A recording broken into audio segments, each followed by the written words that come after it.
Amazing promotion. I have a kick-ass free gift for a $100 donation. 35,000 seeds. 25 years in the freezer. Long-term storable, 54 different varieties. So if food prices go crazy, the shit hits the fan, or if you just want to save tons of money every year by creating your own food like I do, grab our seed pack special. Just look for the banner on the homepage at freedomslips.com. Don't be a statistic. Don't be part of the problem. Be part of the solution. We need, as humans, to start taking care of ourselves and not depending on the megacorps to provide unhealthy, nasty food. Included in this package is also a DVD with 900 survival and off-grid living documents and the offline home canning how to do everything website, all on the DVD. So when you're growing all that food, you know how to can it, store it, preserve it, etc. with all these documents. So thank you for tuning in to Revolution Radio at freedomslips.com. I hope that you will pick up this package and start learning to be free. Revolution Radio, freedomslips.com, where information never sleeps and freedom is one seed that needs to be planted.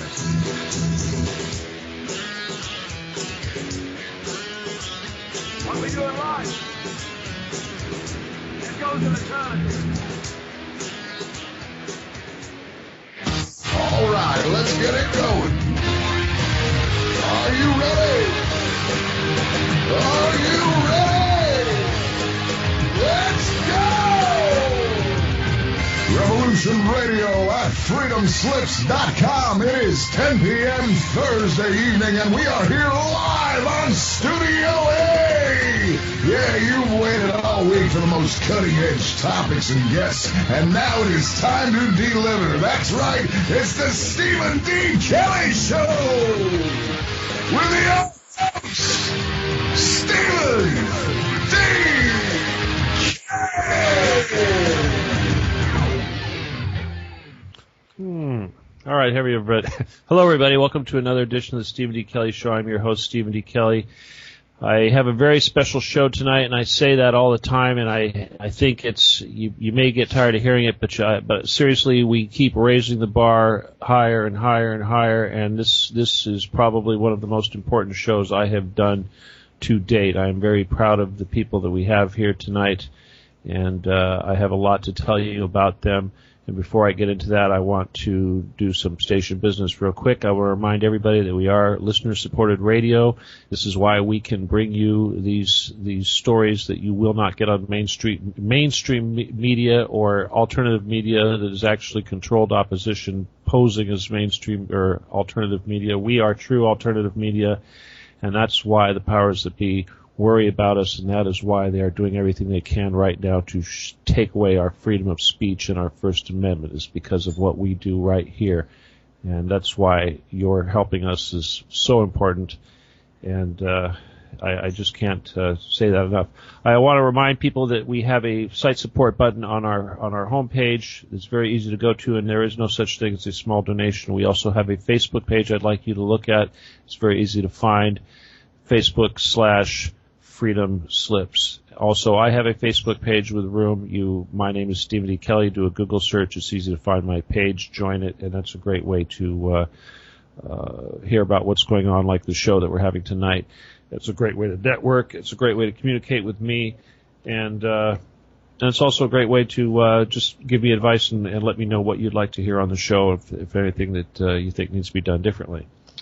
All right, without further ado, I want to say a few things here. First of all, last week we had, let me see, William, I want to call you Tosh, but I go by Robert William Tosh Plumlee, a former CIA contract pilot, who flew drug missions and arms smuggling, and we discussed that in some detail. But tonight we are joined by some very important associates of his, all three former DEA agents who I will introduce soon. Each one of these men is very closely connected to the Enrique Kiki Camarena murder, which took place, I believe it was 1985, a long time ago. And this was a very heinous crime. And these men have been working at trying to educate people about what happened, and have been working very hard at this. and it's a frustrating effort because the mainstream media, of course, the real story is never really getting out, and we're going to try to do that tonight. Now, a lot of people have made. I want you all to be advised that a lot of people have made money off this, have wrote books, produced movies, television shows, what have you, all based on this information provided by these gentlemen. And they are not here to make money, although some of them do have books and things that I would certainly encourage them to promote here tonight on the show. That is not what it's here for. This is not why we're doing this, and as they know, I am not doing this for money. We are here to educate people and to spread the truth and hopefully wake some people up and open some eyes. Now, the purpose of tonight's show is we will hopefully, by talking about the Enrique Kiki Camarena torture murder, we can educate people that at the very least that we, without a shadow of a doubt, that the CIA, through American or government policy, was involved with smuggling weapons south into Mexico for distribution to Contra rebels, etc., and at the same time was returning north and landing planes in American military airfields loaded with cocaine. And, when Gary Webb broke this story back a while ago with his Dark Alliances story, that it sent shockwaves through the country for a short period of time, but they recovered and they condemned him and everything went away. So those of us that make the effort to stick our necks out and scream and yell and talk about these things, it's very frustrating and very annoying to have to be called crazy and dismissed and what have you. And these gentlemen, I'm sure, will tell you that they've been probably persecuted. I know one of them, Celerino, had some serious persecution. But they all have stories, and we're going to do our best to talk about what happened in 1985. And once we establish that, then I want to basically show that this is a pattern that has been going on since a very long time. Obviously, guns were smuggled into Cuba to support Castro and Batista.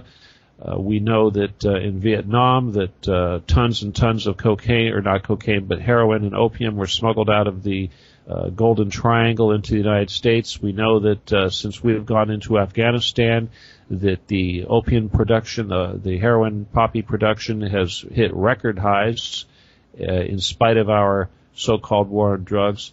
And so, and obviously, this is also very much connected to this entire issue of Benghazi, which is an extremely volatile issue right now and has the potential for disrupting the current administration as well as the Department of Justice and the entire military-industrial complex that depends on this clandestine covert operations involving guns and drugs. So we'll start. What I want to do first is I want to introduce the men that we have here, and if you guys would just give a quick say your name and your former positions and a real brief info, and we'll get around. There's one gentleman that was still hopefully going to join us. He is not here, and that would be Hector Berrelez. But in the meantime, I have William Plumlee, Celerino Castillo III, and Phil Jordan. And Phil, you're the boss, so I should give you more credit. But let's start with William. Tosh, go ahead. Everybody unmute your microphone. Tosh, say hello and remind everybody who you are and what we're trying to do here tonight. Okay, I'm on air now. Go for it, yeah. Okay, great. Okay, yeah, Robert Tosh Plumlee is my Facebook page, and that's what I go by, is Tosh Plumlee. I was on your show last week. Yeah, so anyway, we all hooked up? Yes, we're all good to go. We're on the air. You are live. I'm live, huh? Thank you. Yep. That's nice to know. Well, I don't know where to start. I mean, who's out there? Sally, you out there, buddy? Well, right. Well, go ahead and just tell us real quick a quickie bio, and then we'll get to Phil and Sally, and then hopefully we'll get Hector online here real soon. Okay. Well, my background, I was with CIA contract pilot off and on for over 45 years. Was a associated in the early years of the Cuban conflict, Miami desk, Miami station, CIA, JM Wave operations out of Miami, Florida, running guns over to Castro at early stages, 1957 through 58 and into 59 when Castro rode into Havana. We were supplying guns and ammunition to Castro through CIA cutout companies, aircraft companies, front companies. And at the same time, through the Pan American treaties, we were also furnishing weapons to Batista. So basically, we were furnishing weapons to both sides of that early conflict in the 50s. My career went through that era all the way up into the 60s, past Bay of Pigs, training pilots down in Happy Valley, Nicaragua for Operation Tide and Red Tide. Most all that has been classified over the years, just recently released, and some of it's been recently released. Then all the way on up into the Iran-Contra affair, where I flew guns into Central America and Floyd Hull's ranch and other places. I won't get into all the details. Santa Elena, Costa Rica, Point West. It's found in Oliver North's notebooks, secret air base down there. This was all in violation of the Bolton Amendment at that particular time during the Reagan administration. That was when we were setting up the Freedom Fighters and supporting them heavily with guns. At that point, we started bringing cocaine back for interdiction purposes, allegedly for interdiction purposes, and in order to support the gun running activities. We brought weapons back from Central America up through El Toro Marine Naval Air Station into China Lakes to be retrofitted, taken back to to Marine Naval Air Station there, and then en routed back through Carl Quintero's ranch back into Santa Elena, Costa Rica, and also Ilopango. And I think Sally is familiar with that part. So that's sort of my background. Well, that's good, Tosh. That's good for the starting. All right, I want to get to Phil real quick. Phil, you're the senior man here, so why don't you go ahead and introduce yourself? Phil Jordan, former director of the El Paso Intelligence Center. I had my entire law enforcement career with the DEA, and I was with Hector Berrelez. Kiki Camarena, 9 months before he was kidnapped and executed and tortured cowardly by the Mexican Federal Police and the Godfathers. And my whole entire career has been, as far as law enforcement, was with the DEA. Okay, excellent. Okay, so what year did you retire? 1996, 1 year after my brother was murdered by the Juarez Cartel in El Paso, Texas. Wow. Okay. All right. Thank you for that. Sally, could you give us your background? Tell us your story real quick, kind of briefly. Yes, my name's Celerino, or Cele Castillo III. I'm a former DEA agent, stationed in different parts of the world. I was first assigned to New York City. I did a 4-year tour there, and then I was sent to South America for Operation Condor, or it was known as Relampago, and it was search and destroy missions down in Peru.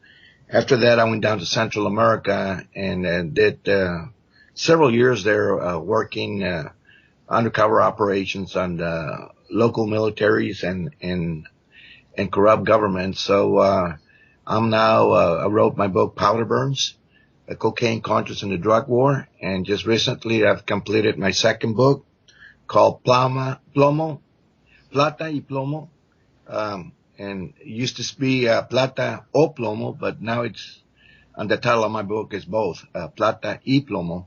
So it's silver or lead.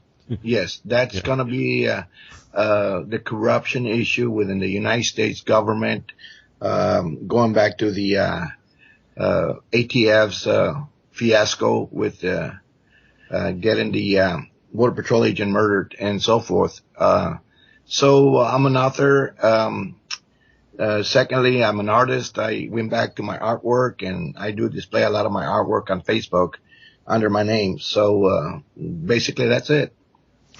All right, we're still trying to get Hector in, who is an important figure also, because I guess he was the lead investigator on the murder of Enrique Camarena.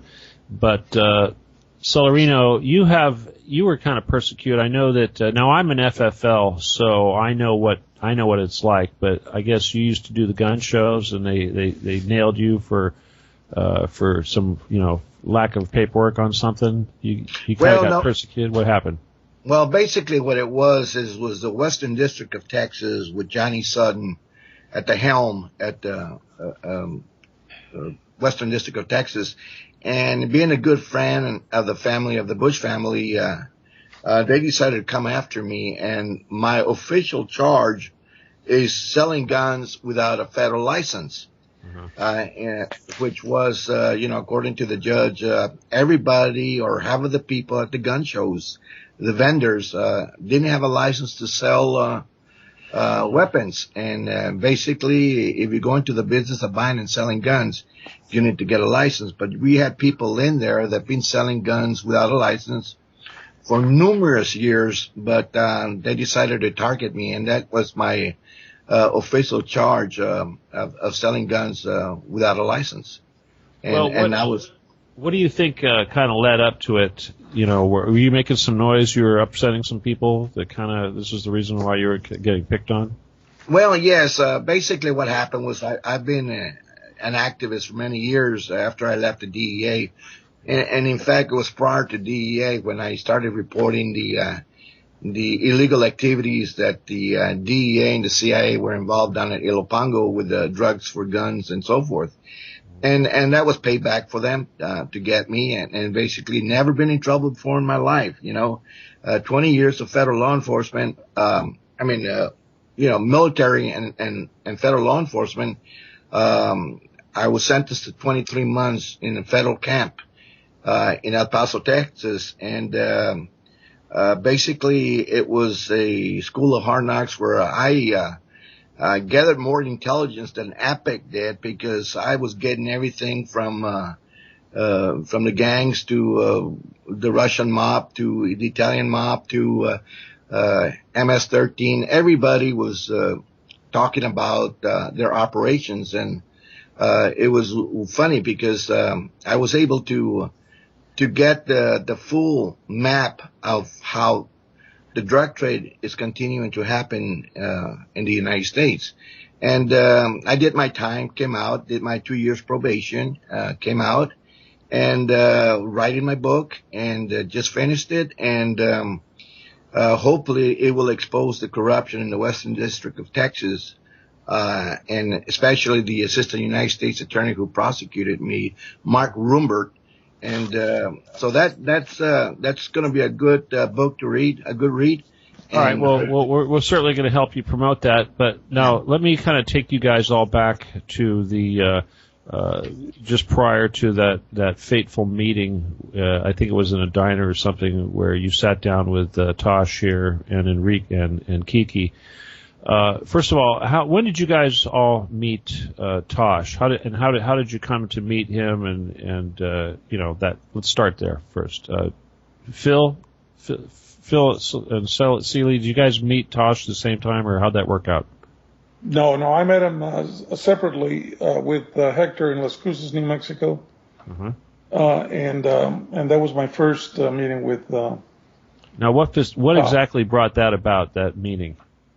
Well, the fact that I had talked to Hector, he asked me if I knew the CIA connection, and of course I knew about it because of, as you mentioned, Gary Webb and other articles that had surfaced.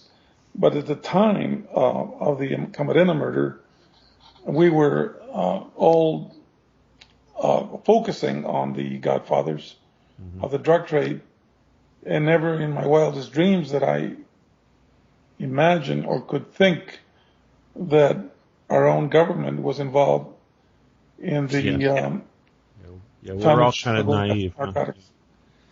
Well, okay, then I guess it was a little bit hard to swallow, clearly, and I'm sure you guys had a lot of second thoughts and mixed emotions, but clearly Enrique or Kiki was a very idealistic person. I don't want to say naive, but he didn't believe it. So let me see if I can paint a picture here. Tosh, help me out here. Who was at this meeting? You guys were in a restaurant or something when you were all together. Who was involved in this meeting when Kiki? Tosh, tell that story. Okay, this is from my viewpoint, and I'm saying this is what actually got Hector, Phil, and I all together in Las Cruces. My background came in to the picture when Kiki had the Buffalo Ranch raided, and he found out about CIA ops because we were using Carl Quintero's ranch out of Veracruz. For refueling and staging to carry guns to the southern front of the Iran-Contra. Kiki was beginning to get involved in that, or not involved, but began to find out about it. At the time, there was a leak that a lot of people were concerned about. It was the interdiction program was falling apart. Operation Grasshopper was being sort of pilfered. Guns and ammunition were being pilfered.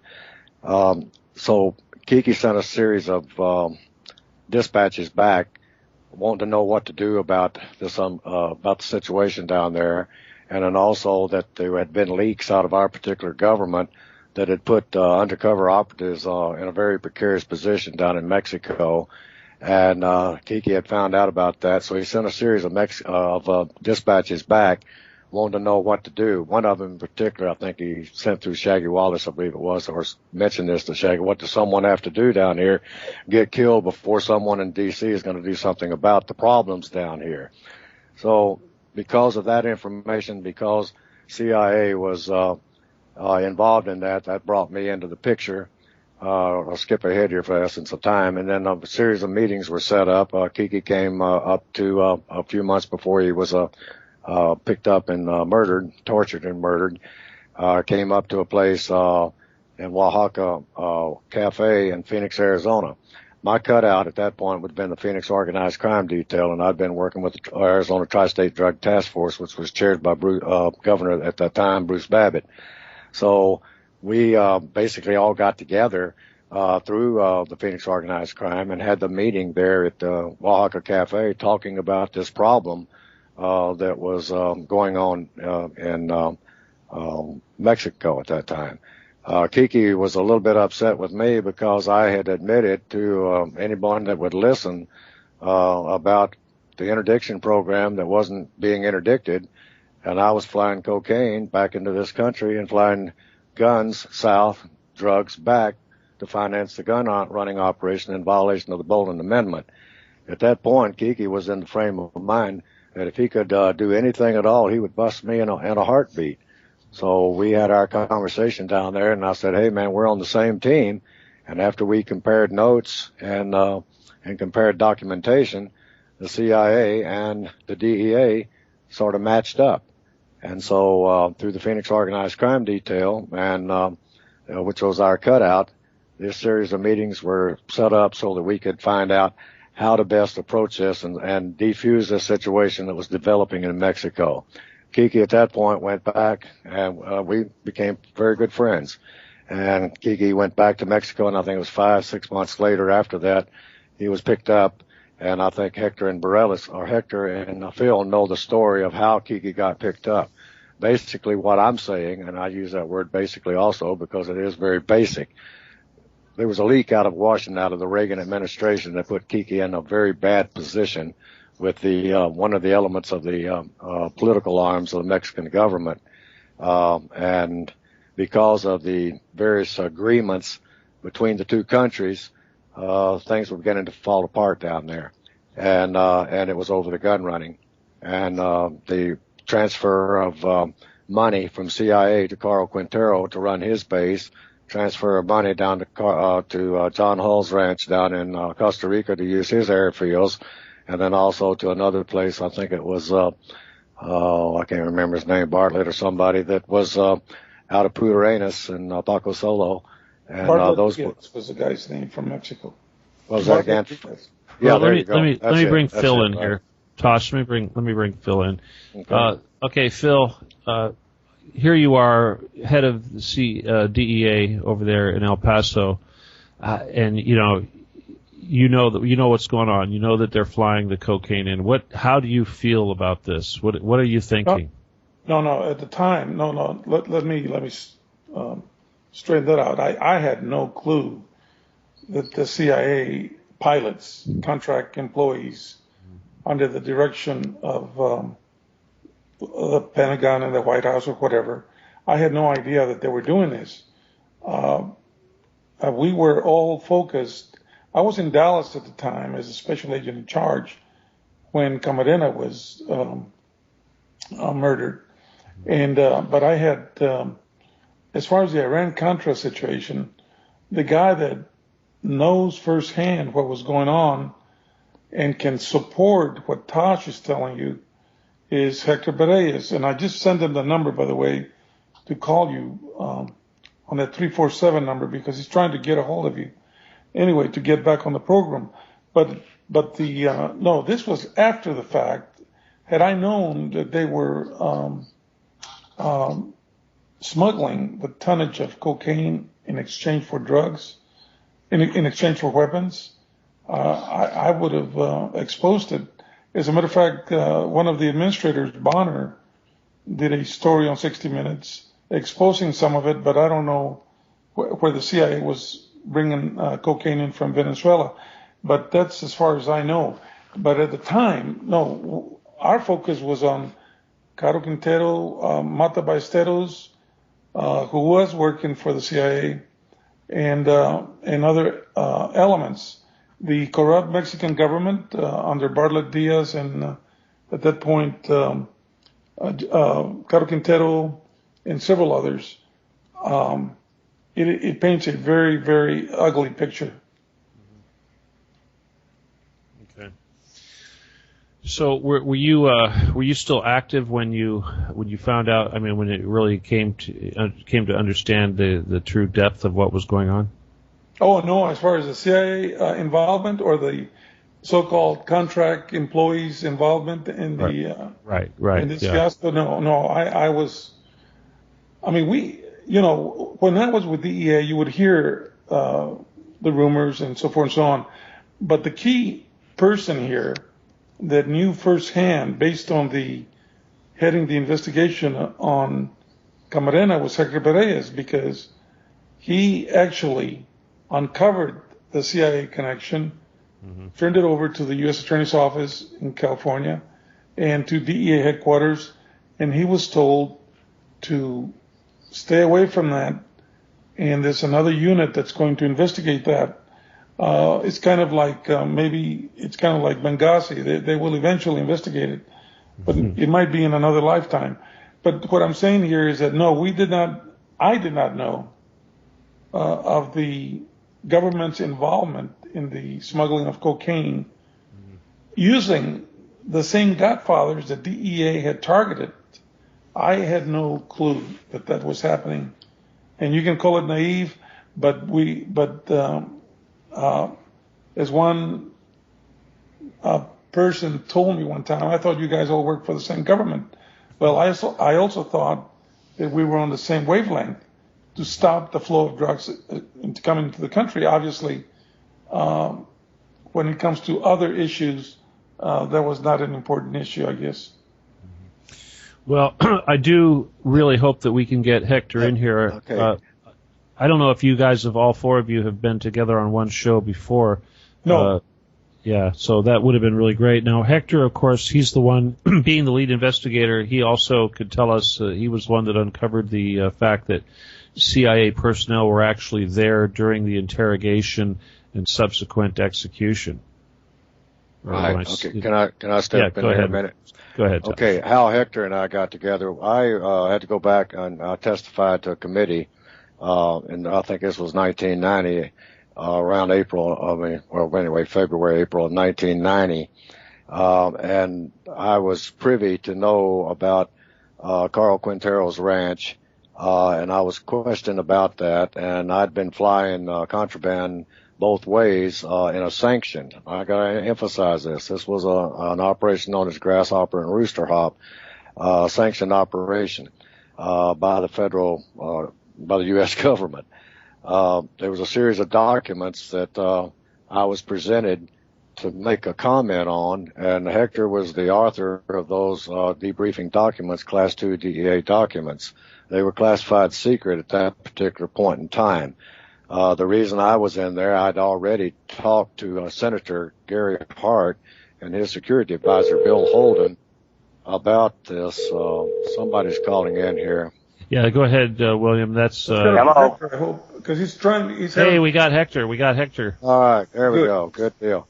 Hey, Hector, I'm just running a background about your Class 2 DEA documents that went to the Kerry committee that I became privy on when they give them to me, that got you and I together to compare notes, and then eventually got Phil and all of us together so we could compare notes about our activities and our knowledge about gun running and drug running, CIA authorizations, acting as logistical support and that kind of stuff. So I don't know if I've filled you in here, but I was at the point where I was talking to Kerry's committee, and they presented me with the Class 2 documents which you had written, and it was about Buendia, that was also killed, a reporter down there.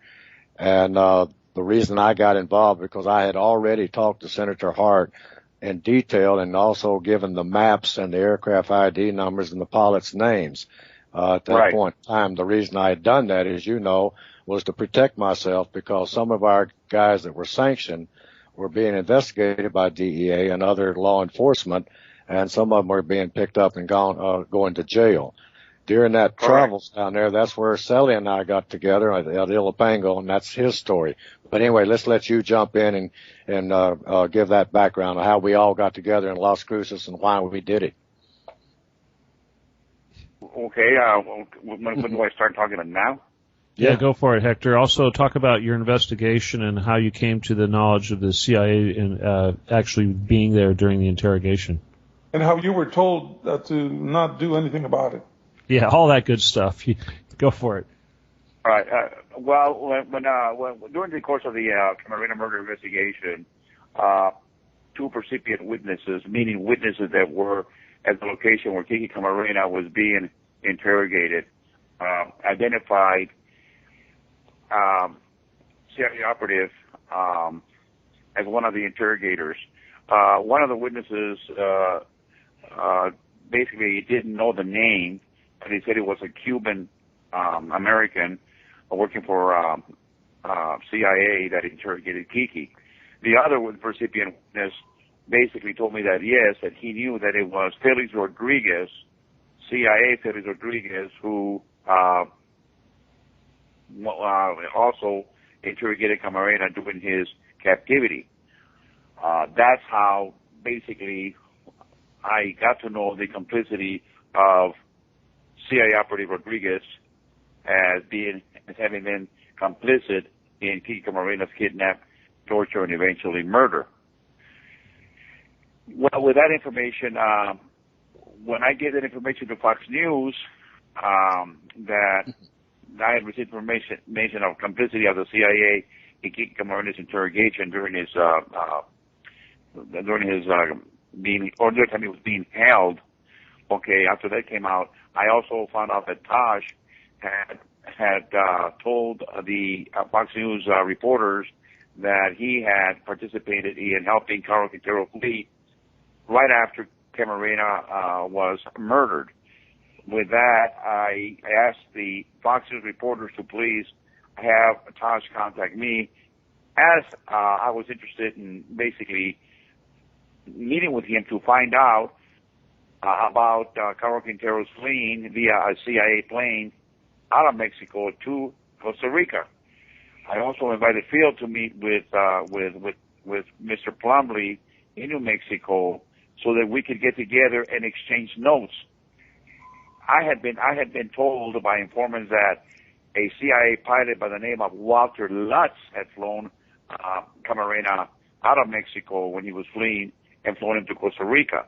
my interest in talking to Mr. Plumlee was I wanted to know who this Walter Lutz was, who had aided and abetted in the fleeing of Carl Quintero from Mexico to Costa Rica after he had Camarena murdered. In meeting with Mr. Plumlee, I found out that in fact, yes, that this pilot, CIA pilot, Warner Lutz, had flown Carl Quintero out of Guadalajara to Caborca, where he stayed for a few days, and then from Caborca meaning Walter Lutz, flew Carl Quintero to Carl Quintero Ranch in Veracruz, where Mr. Plumlee says he picked him up and flew him to Guatemala and was supposed to have flown him to Costa Rica, but that he couldn't fly him to Costa Rica because the passengers didn't have a proper documentation, and that a plane was sent from Costa Rica to transport Carl Quintero and folks traveling with him from Guatemala, to Costa Rica. And that's how we got together. And the reason why I was interested to that day as to who this Walter Lutz was and who flew Carl Quintero out of Mexico to Costa Rica when he was fleeing from us. Mm-hmm. And that's where I come into the picture. Otherwise, I was ordered by my handler to pick up a passenger. At that point in time, I didn't know who that passenger was. But I'd previously flown quite a few times into Carl's ranch there for refueling, and also to deliver weapons to a training operation that was training Guatemalan guerrillas near Carl's ranch in Veracruz. Some of those weapons were going down there. We used his place, and then Carl was receiving, I forget how much money, $21,000 a month. One report that I got, he was receiving $21,000 a month from the CIA through at that time, I think it was the Reagan administration. This was around 85, right around before Kiki. So anyway, that's sort of about that. So the CIA, because of the leaks going on in Mexico and because of the leaks out of Washington, is actually what put Kiki on spot and got him picked up and murdered. Then I was ordered to take Carl Quintero, who was involved in Kiki's murder, and fly him out of the country. Couldn't fly him to John Hall, or couldn't fly him to Costa Rica or Punta Arenas or Panama because of paperwork wasn't in proper place. If we'd got stopped, then it would have blown the whole quote unquote gun running operation, international gun running operation. I don't know, I don't want to ramble here, but that's how we all got together. Phil was intelligence there in El Paso, and then meanwhile I'm going to bring Kelley into this because some of the weapons and stuff that went through Carl Quintero's ranch went down to Hangar 3, and if I remember right, at different points in time, Kelley found out about those weapons, and also I'd photographed those weapons, sent it back to my people, and then eventually those photographs showed up in John Kerry's investigation, and also the documentation that Hector just mentioned also showed up at Kerry, and they showed that documentation to me because there was two murders. There was a reporter down there in Mexico that had the complete story. And I think Kiki, if I remember right, had been talking to him, and he got killed, I think, a year before Kiki got killed, and it was all related to leaks out of Washington, D.C. that put those boys on spot. And that, in my opinion, that's what got them killed. Now, as far as the two CIA operatives that was in the ranch at the time Kiki was being tortured, that is true. There was operatives there. I don't know exactly who they were, but other people do, and one of them in particular had told a story later that he couldn't do anything to stop it because they would have killed him too. It was pretty barbaric the way the situation went on for a few days down there, and Kiki had already killed Kiki's pilot. And anyway, I don't want to get into all that, but you guys correct me if I'm wrong out there and just jump in anytime and stop me. But that's what got us all together, comparing notes. These notes were compared. Tosh, regarding the investigative report that Wade Schmidt and I wrote, it was an interview of a CIA contract employee by the name of Lawrence Victor Harrison, Lawrence Victor Ferguson had defected from the C over to the DEA, and in that report, in the debriefing, he tells us that he knew of a ranch being used by the CIA in Veracruz to train Guatemalan and Contra freedom fighters. He said that the CIA was using that same ranch where they were training the Contras also to facilitate the deportation of cocaine flights by CIA pilots from South America to Mexico and into the United States. He also talks in that debriefing about the CIA ordering the DFS, which is the Director of Federal Security in Mexico, to execute newspaper reporter Manuel Buendia for him printing out articles accusing the CIA and the DFS of providing protection to the drug cartels, and that because of that reason, according to Lawrence Harrison, they ordered the murder of Manuel Buendia.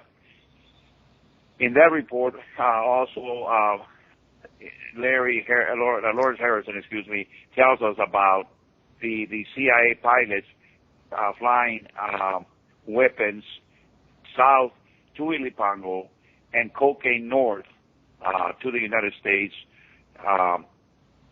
basically saying that the CIA was supporting the Contra drug war by being involved in the cocaine smuggling business. That's right. And I might also add too, that these recipient witnesses that identified the Cuban Felix Rodriguez as being one of the interrogators of Camarena while he was being held captive. The first one that came up didn't know Felix Rodriguez by name.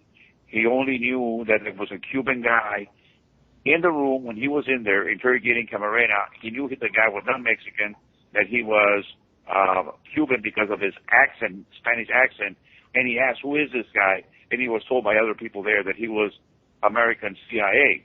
Now, the first witness never knew a name and didn't give me a name. However, I showed pictures of different Cubans that I knew were working in and out of Mexico for the CIA. One of the pictures was of Felix Rodriguez, and he identified him by photograph only. 6 months later, the other recipient witness came up, and he knew a little more.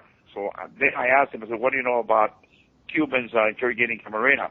And he said, yeah, he said, one of the Cubans that interrogated Camarena was Felix Rodriguez, and I also showed him a photo lineup as part of an investigative technique, and he also said, "This is the guy," and pointed to Felix Rodriguez's picture.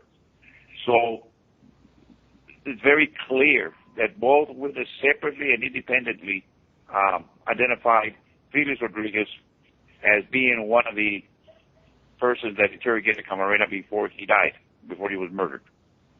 Okay, and then Hector, in your report, Schmidt and Susan Baldwin, it also states about the person that I think you're making reference to. I knew him as a communication expert who was setting up the beacons and the communication towers so that we could navigate into that area and get refueled and get out without being spotted.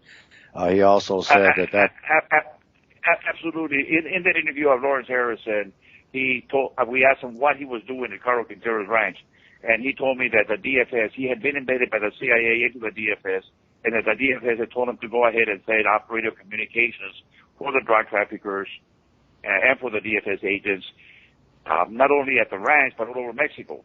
He said that at the ranch, he was there installing towers and radio equipment, and that he had met some of the pilots that were flying weapons south and cocaine north, that he talked to and visited with these pilots while they were landing there to refuel.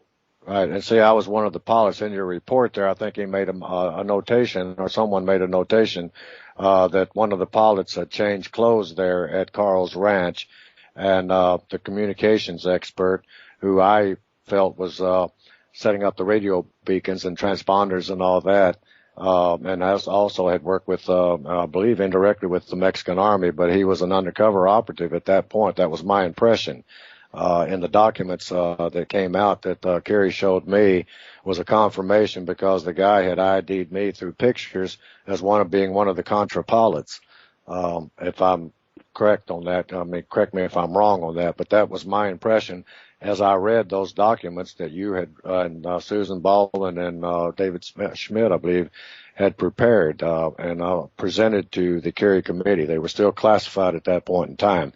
Am I correct on that? The debriefing of Lawrence Harrison in Los Angeles by Wayne Schmidt, myself, and Baldwin, who was an intelligence agent for the DEA at the time. Right. Basically, was the questioning was done mainly by me.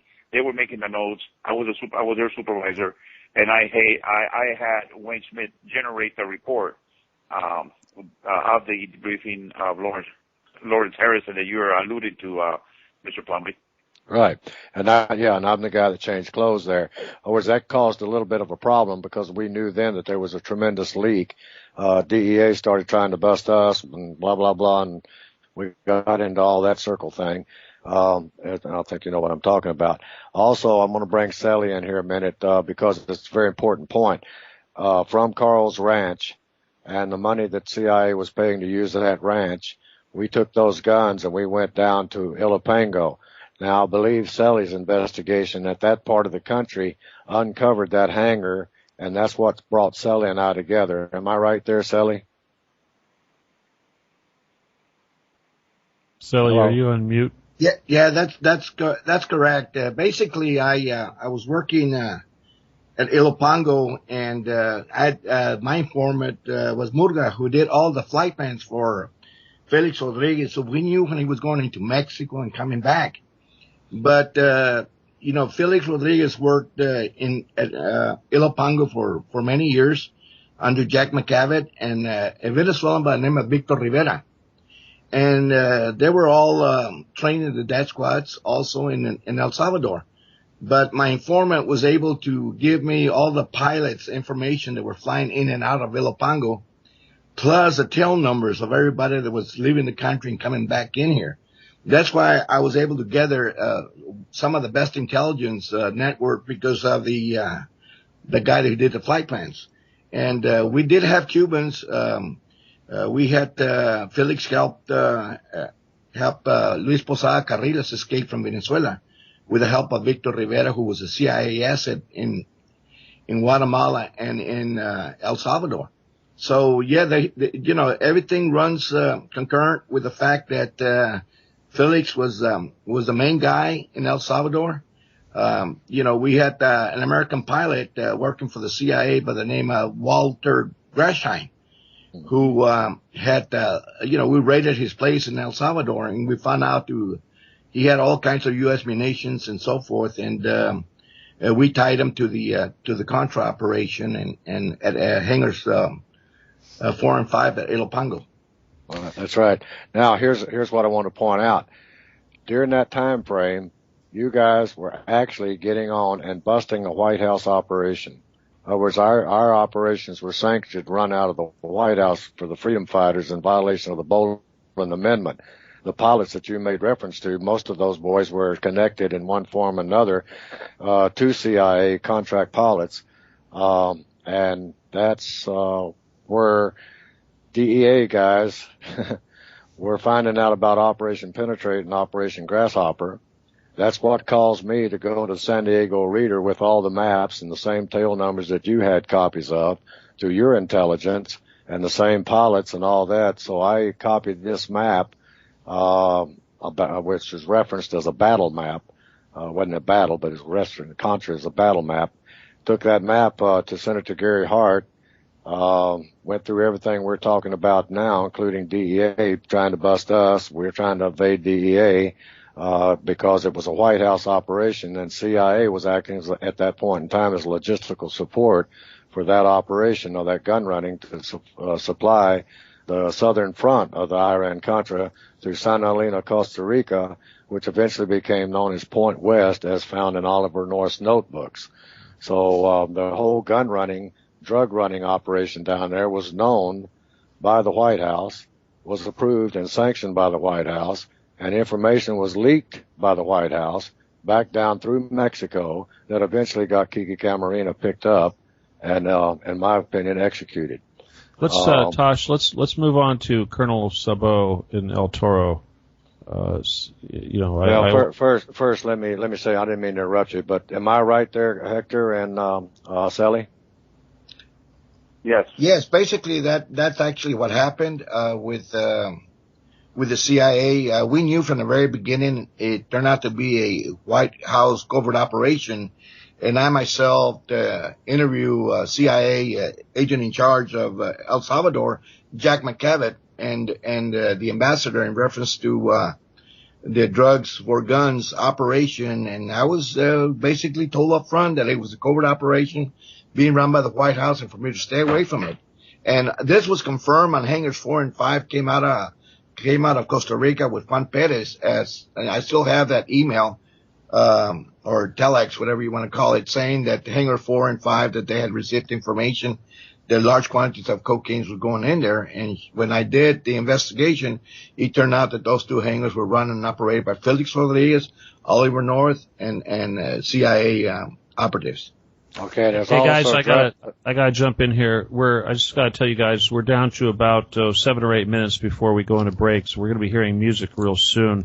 I want to remind everybody that during the second hour, we do allow people to call in and ask questions, and the phone number for doing that is going to be 347-688-2902. And if you want to Skype in, join us via Skype, you use the call-in freedom screen. All right, sorry, Tosh, go ahead. No problem. Okay, go back to Sabot. When I talk about running guns and flying drugs into the country here, the base that was used was El Toro Marine Naval Air Station, used as a refueling point. We would bring weapons back from the southern front, Iran-Contra, and we'd bring, let's put it this way, we brought weapons back from Central America through Honduras, out of Honduras, through now through Costa Rica, on up into Mexico, stopped at Carl's Ranch, refueled, come on into El Toro. All right, the cocaine that we had was put in evidence bins in El Toro. Later, one Marine colonel began to find out some funny stuff was going on because the evidence bins was being broken into, allegedly, and he started an investigation which eventually got him murdered, but it was classified as suicide, and that was Colonel James Sabot. I'm talking rather fast and running through this, so the Sabot reported this like he should, but he didn't report it publicly. He reported it to various people. He started his own investigation against orders, I might say, and he uncovered the gun running operation coming back and the drugs going down. That eventually led to his demise. So we have Kiki Camarena, we have Colonel Sabot, and we have all of them being murdered within a few months of each other. Or a few years. Then also Gary Webb had also found out information about the stockpile at El Toro, and allegedly this drugs were supposed to be coming out and hitting the streets of L.A., and the source that Webb had found, and I guess he had talked to Colonel Sabot a few times before Sabot's death, and then we know what Gary Webb wrote about. It was an allegation. It wasn't 100% vetted, but it was pretty damn close to being vetted. And we know what happened to him eventually, when he tried to expose it. So we have a connection here between Colonel Sabot, Gary Webb, Kiki Camarena, and, Buendia. Well, and all these. I'd like to get the DEA guys, feelings about this, especially with relationship to Colonel Sabot and, Gary Webb. Starting with you, Phil. Or go ahead. Yeah, basically, we knew that we the DEA at the time, were conducting investigations of 2 Nicaraguans. One was Danilo Blandon out of Los Angeles, and the other one was Edwin Meneses out of San Francisco. And we knew at the time that these guys were inundating South Central Los Angeles with tons and tons of cocaine. through Highway Ricky Ross, a black drug dealer out of South Central.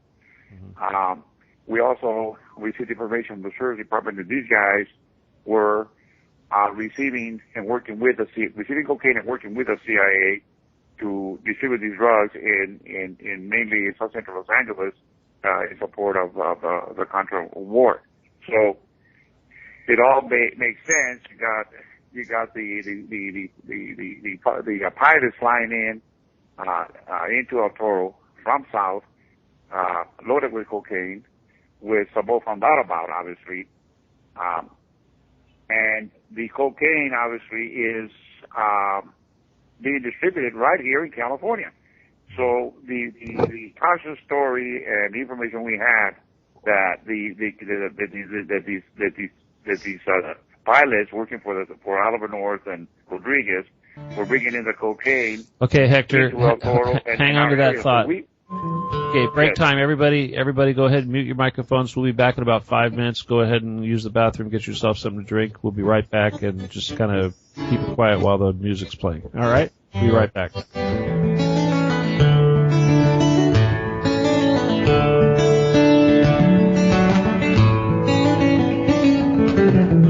Bear with me, guys.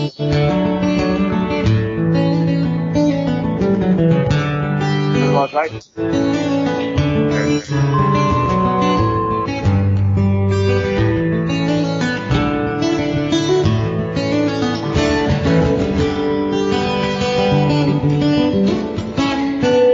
Listen to Revolution Radio at freedomslips.com, and we'll be right back after this message.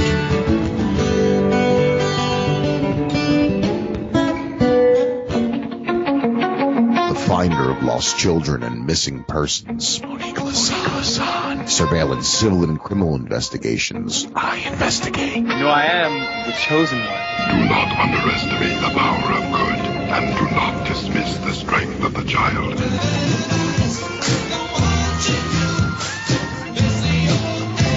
Yes, every Wednesday evening on Revolution Radio, come join our very own Eye Investigatrix, Monique Lassan, with her Private Eye X-Files.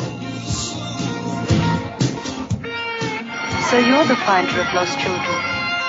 Private Eye X-Files, every Wednesday from 10 to midnight Eastern, Studio B, on Revolution Radio at freedomslips.com. I realize it's very hard for you to take in. But it's your destiny to find the golden child.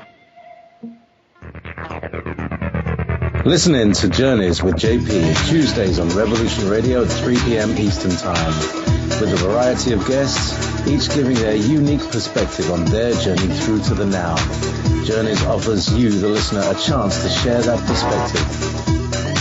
Join me, JP, on Tuesdays at 3 p.m. Eastern on Revolution Radio, simulcast with Wolf Spirit Radio. This is kind of interesting. Break right now. I think I tell you when he's saying that hangers 3 and 4 Honest spiritual Kathy Bilson.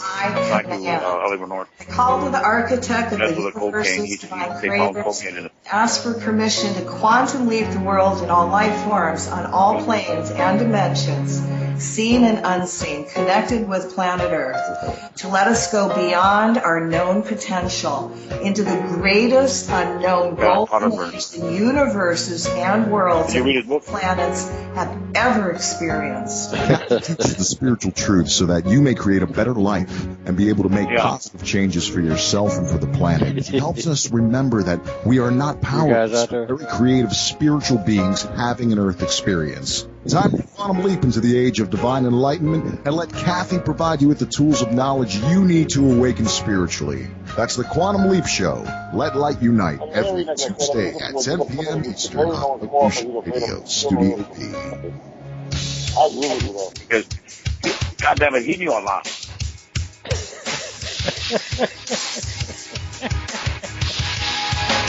Enter into a world unseen on Raven Star's Witching Hour. You will Encounter eclectic topics from the realm of spirit brought into our matrix of truth. With your host, Solaris Blue Raven. Solaris will bring you an array of unique guests covering topics from ghostly spirits to amazing anomalies, covert technology, UFOs, and shadowy global events. And that's right here, Revolution Radio, freedomslips.com, Saturdays, midnight till 2 a.m. Eastern Time. Revolution Radio, where information never sleeps. Let the magic rise.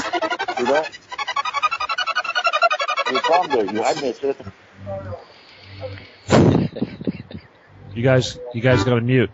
Quiet. Well, the fucking South Side is one of all the fucking dopers down there. I mean, Quiet. Illegal. Did you ever feel that things were not quite right? Yeah, it's fucking Everything was just so slightly askew. Do you have, to paraphrase Morpheus, if you're interested in hearing the latest information about UFOs, the paranormal, ancient cultures and structures, monatomic elements, longevity, fantastic discoveries in science, downloaded to your brain, then tune into us. Hi, I'm Dave. And I'm Megan. And we are Shiny Side Out, Sundays 2 to 4 a.m. Eastern. See you then. Revolution Radio, freedomslips.com. You don't need to export it. It's really colder. I don't like to go with it. It is fucking colder. You guys. Ladies and gentlemen, can I please have your attention? I've just been handed an urgent news story, and I need all of you to stop what you're doing and listen. Hey folks, you got the Nighthawk here. Do you have a favorite host? Well, imagine if you all having all the broadcast shows from 2013 to listen to anytime you want. Awesome deal, huh? Anyway, so stop by freedomslips.com and order the entire 2013 library of your favorite host for just $30. Not only do you help with the station funding to keep us on the air, you also help the host because they get half of the net on every order. So we have Revolution Radio's all-time favorite shows all on one disc. The details Hey Hector, we're still live on air, man. Could you please mute? Details yourself. It's again www.freedomslips.com/season2013.htm and get your favorites. First come, first serve, 7 to 21 days for delivery. Thank you. This is Revolution Radio, freedomslips.com, where information never sleeps, including me. Thank you. We gotta stop them! They're gonna kill us all!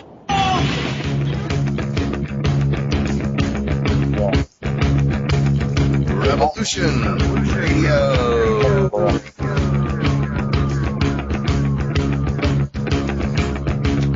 You're listening to Revolution Radio, freedomslips.com, 100% listener-supported radio, and now we return you to your host.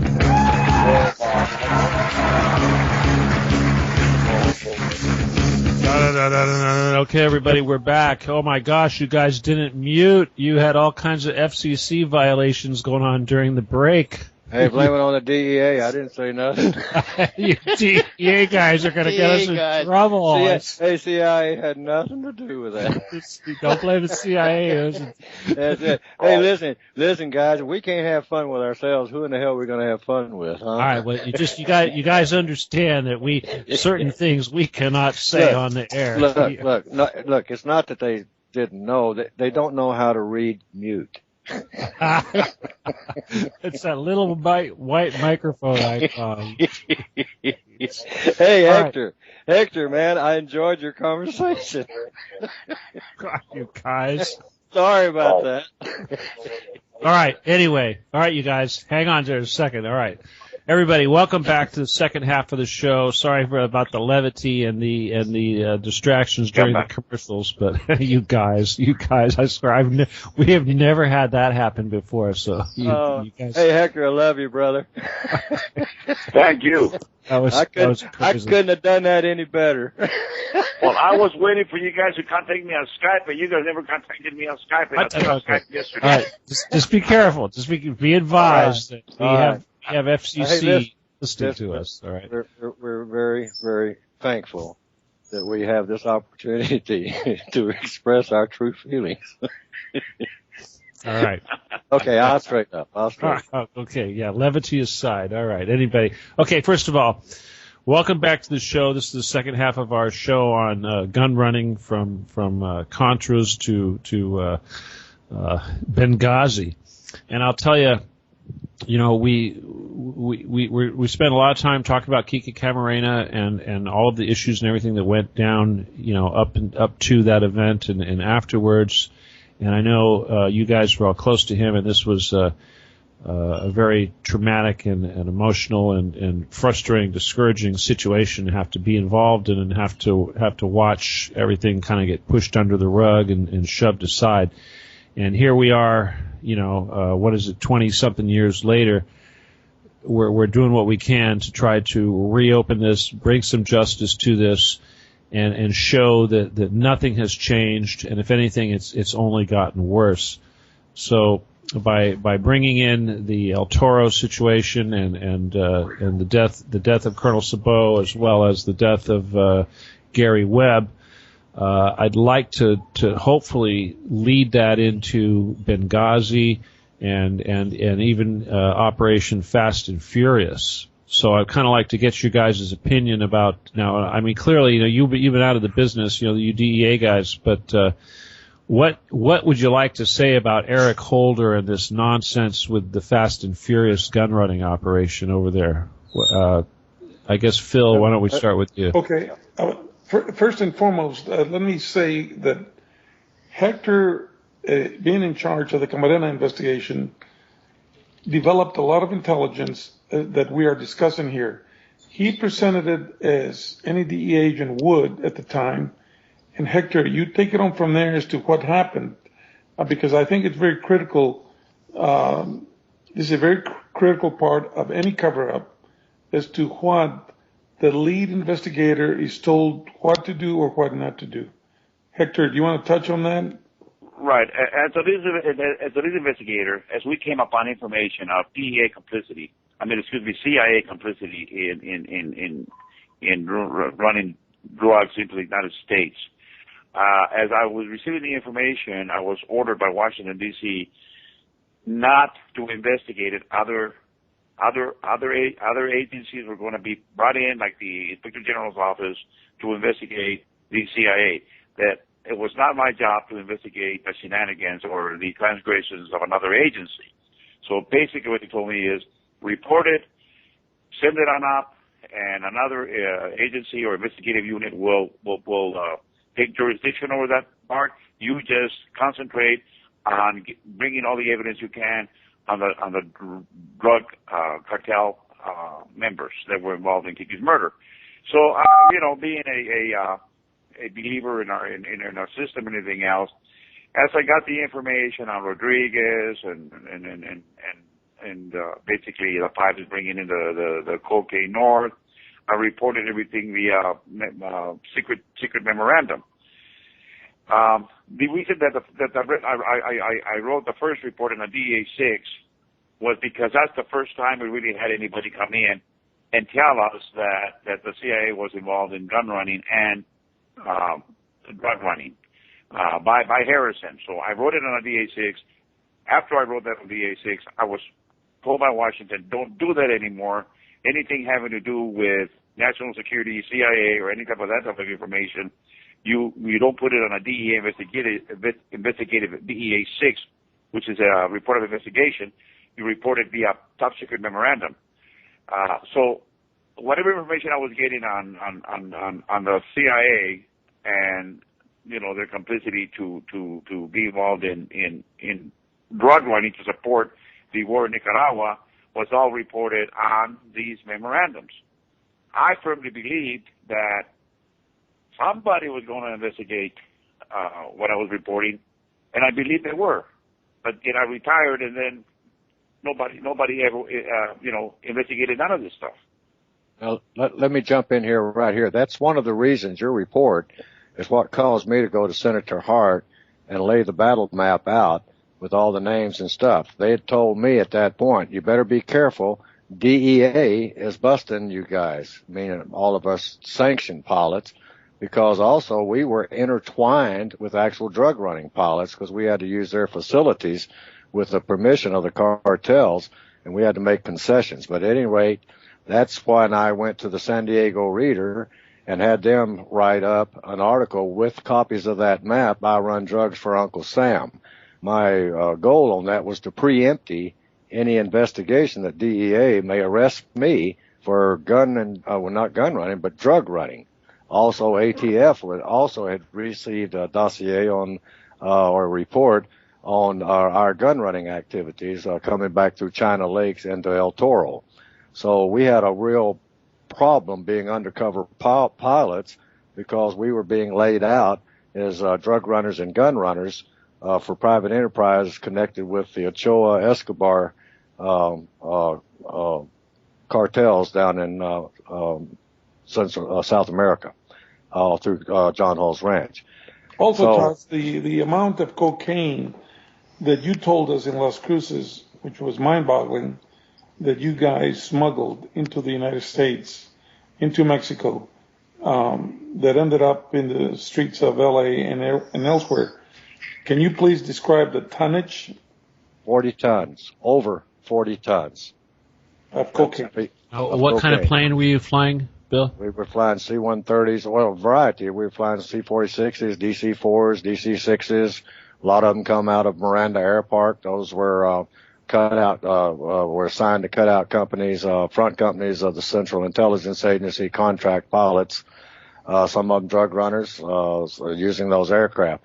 Mainly my stay was a C-130A model aircraft number 0699 or X-ray. And so that was my lady that I would make reference to as the Iron Butterfly. The Iron Butterfly flew the Rooster Hop. The Iron Butterfly flew the Grasshopper operations. So, but when Hector started making his reports to be passed upstream, then when it got upstream to the current administration, then they in turn actually ratted out Kike Camarena through the Mexican government, which started him being picked up because he was finding out the same information that Hector had sent upstream. Am I right in that, Hector? Yes, you're right. And I'd also like to mention that regarding Attorney General Holder. Mm-hmm. He became of interest to DEA after President Clinton left office because he was the one that handled the pardon of Mark Rich, who was also subject of investigation. And it was through the Attorney General's efforts that President Clinton pardoned Mark Rich, who was a fugitive at the time of the DEA. Wow. So it's a very interesting point there, and that's been sourced. Yeah, that's the sort of thing that we'd like to repeat a couple times. That Eric Holder was very of interest to us because at the same time that he is negotiating the pardon of Mark Rich, President Clinton is also pardoning his brother, Roger Clinton, who we had also arrested and charged with conspiracy to sell cocaine, and he was in his involvement with a MENA airport operation there in Arkansas, and we had information back then that MENA the airport there in Arkansas was being used as a contra training camp, and that CIA pilots, the likes of Tosh, were also flying cocaine into the MENA, Arkansas airport. Mm-hmm. Mm-hmm. And this all happened while, of course, Clinton was governor when all this stuff was going on at the MENA airport. Mm-hmm. And that's right. The DEA, we did tie Roger Clinton to cocaine trafficking out of MENA. And also, I don't remember the lieutenant governor's name that was also indicted along with Roger Clinton. This is before Clinton was elected president for the first time. So Eric Holder and they go back. There's a history of these people. And Eric Holder now, of course, is our Attorney General. So it is not surprising at all to me that he was held in contempt of court and tried to withhold a lot of this information regarding Fast and Furious. Mm-hmm. All right, now let me go up here to Fast and Furious where I got into the picture. I have some military contacts who were stationed out of Fort Bliss, Texas. They contacted me, a friend, very good, close friend who had worked other ops a few years prior, and contacted me and said, we got a real serious problem down here. We have a rat in Washington I said, what do you mean? And he says, well, he says someone is putting out information and it's damaging our crew down here, and I'm afraid we're going to have some fatalities. I said, well, what can I do about it? And he says, well, we'd like someone that has press credentials and to notify media about what we're finding out down here. Now, this was before Fast and Furious. Prior to Fast and Furious, there was already a little mom and pop, they say, gun running operation going across the border known as Wide Receiver. That went back to the other administration. ATF had been monitoring that, so they came up with an idea that they were going to take these straw purchasers that bought these small ma and paw weapons, took them into Mexico, and that's what was being found at the crime scenes. In reality, that was nothing more than a diversion to take away from the international gun running that was going through Mexico to Carl Quintero's ranch, previous and then current. As you come on up into the 2006, 2007, the same gun running operation was still going unimpeded through Mexico into as far south as South America, as far as Argentina. The Fast and Furious situation came up, blaming ma and paw purchasers for transporting weapons across into Mexico and diverted away from the arms that were actually crossing over in Columbus, New Mexico, going into Mexico for the Mexican Army at that particular point in time. The Mexican Army pilfered those guns off to the cartel. One incident, I was told to remove a tracking device from a truck that was crossing, this was back to 209, and to take the tracking device off the truck so that those guns could go unimpeded to that Mexican district. I forget what it was, but it was right around Ascension, Mexico.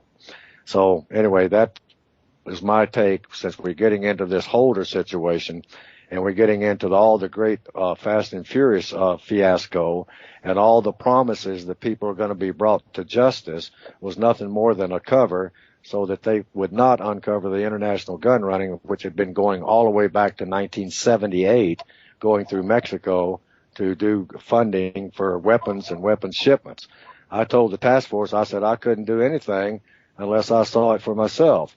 So I went over to Juarez, and Hector knows that the drill on the Juarez at that particular time. Over 6,000 people in 1 year were killed in Juarez with U.S.-made weapons, some of them, and some of those weapons were found at crime scenes. Well, they used the weapons that found at crime scenes as an excuse to blame it on the Fast and Furious mom and pop gun stores. Now, my question is this: how do you get an anti-aircraft weapon across the U.S. border into Mexico in the back of a pickup truck? It can't happen. If someone doesn't believe that the U.S. had weapons inside Mexico, I was allowed to accompany the Mexican Marinos into the warehouse in Juarez and photograph the U.S. weapons that were stockpiled there, as well as the Mexican uniforms that were also stockpiled there, and also the night vision goggles and the Law missiles. Now, those were high-impact weapons. These were not mom-and-pop weapons. So I did that, then reported that back to proper agencies, which refused to investigate. And I found out later that if I didn't watch my step, I was getting ready to be busted. I was going to go to jail. Now, that was just recently. I got a contact friend. He did a series of articles in Narco News when I went across and came back, took this information, worked with the Border Patrol, photographed the operation on the raid of a Mexican place across the border when the weapons were removed by the Mexican Marinos. So, point being, Fast and Furious was nothing more than a cover to cover up an international gun running, and the guns being stashed at El Rancho, and that was written about the raid, Mexican raid, near Columbus, between Juarez and Columbus, New Mexico. So that Fast and Furious went to Chapo Guzman, the biggest dope peddler in the world. And that was thanks to a program that was approved by the Attorney General. That's right, exactly.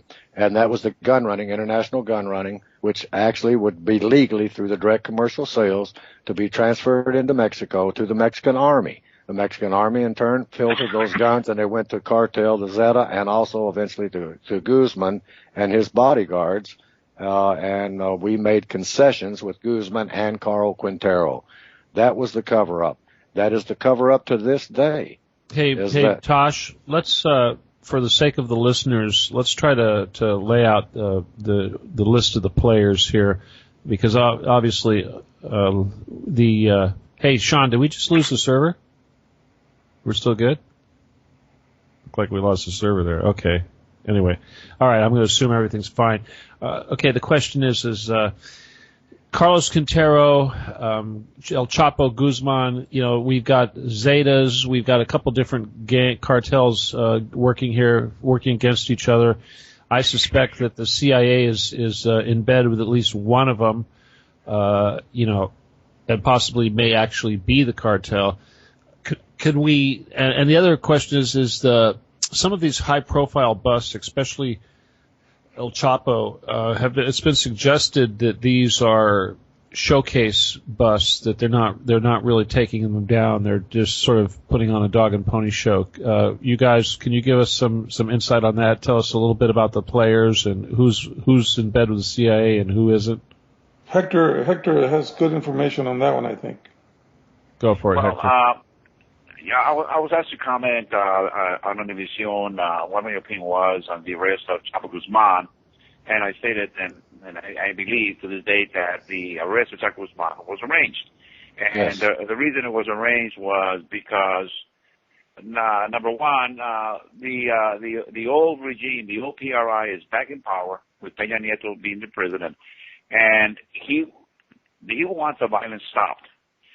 Chapo Guzman has been told to stop the violence. However, Chapo Guzman could not stop the violence because two of his sons were killed by the competing cartels. Mm-hmm. So the violence continued. Basically, had it not been an arranged arrest, it would have been a bloodbath to try to take him down, because Chapo Guzman had military and federal agents as part of his security detail. And U.S. weapons. Basically, they removed his security detail and told him that he had to surrender or he would be arrested. And obviously, if he put up a fight when they went to get him, that he would be killed. But they stripped him of his security detail. And as proof is the fact that Chapo Guzman has warrants in the United States. He has not been extradited on those warrants to the United States.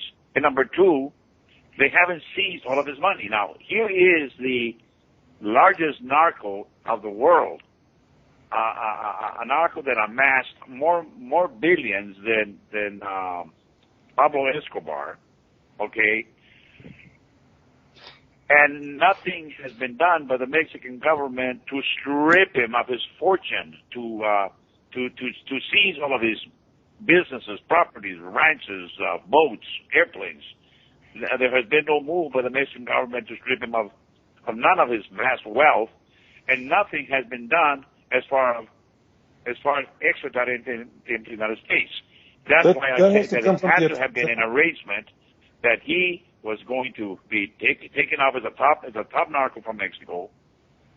And I firmly believe that Caro Quintero's release had to do with Caro Quintero being brought down, and I believe that Caro Quintero silently has taken over control of the cartels again, because the highest drug traffickers in Mexico, Chapo Guzman and Mayo Zambada, were both pistoleros, okay, sicarios, killers, for Caro Quintero. Caro Quintero made these boys.